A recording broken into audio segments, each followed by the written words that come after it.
How do you feel about the character? What do you think about her? Trying to avoid spoilers. And are there any similarities, or did you completely invent her for the screen? Well, there is absolutely no similarity between some of Blake's decisions and my own, but I empathised with her.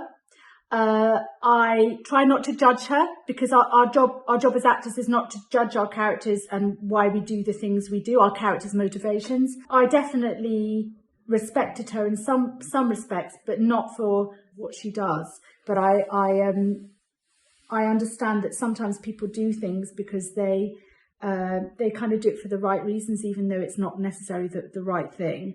And also, we don't really know where people are coming from. We honestly don't know. We judge. It's so easy in life to judge, but we just don't know. And that was a choice that I made about it more than anything, was that I wasn't going to judge her. You probably understand that some people might see her as antagonist. Was your goal to try to make her more human and less just a villainous person? 100%. Absolutely. Yeah, because I think that is how human beings are. As an actor, I always look at that. I always look at the human being fully. Even the most monstrous person is a human being. And, that's how we can help sort of navigate life, really, because we're all going to meet villains and whatever. But the moment we're black and white about it, I think we're a bit lost, really. Barrie, can you anyhow relate to Simon, or did you completely just invent him for the screen? I just had to, invent him from my mind. And I was surprised really that you asked me to audition, because when I first sort of read the character breakdown, I imagined him to maybe be quite overweight and like a bigger man maybe. But then as we got the script and the filming started, actually it made sense that probably, it was a man that probably carried himself well and, looked fine. However, this drink had just gotten hold of him.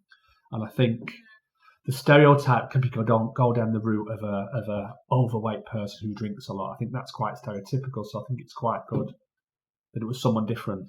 You were the only main male character in the story, which is basically about let's say about 3 women. Yeah. So how did you feel being a supportive male, but also playing the character who is not very much likable? Well, it's quite a female-led story. Usually, a lot of the time, a male character comes into it and is an antagonist and is likable. Is unlikable for other reasons, whether he's a bully or whether he talks terrible to the women or whatever it is. Whereas this was different. This was a man who was very submissive to the women in the story. So that's what I found interesting. Would you consider yourself anyhow feminist? I wouldn't outrightly say I'm feminist, but I have strong values about equality, and especially in my industry, women directors, women writers. In this film, you've got a female writer and producer.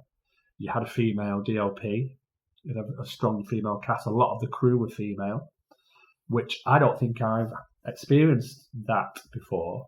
I think it's been more male-led, which has always been the norm, I suppose. For many years, it's always been very male-dominated. And it was nice to see that everybody was so professional and so nice. Not that they wouldn't be, but it was a very professional unit, and everyone knew what they were doing, and which is good, because believe me, I've done short films in the past where no one knows what they're doing.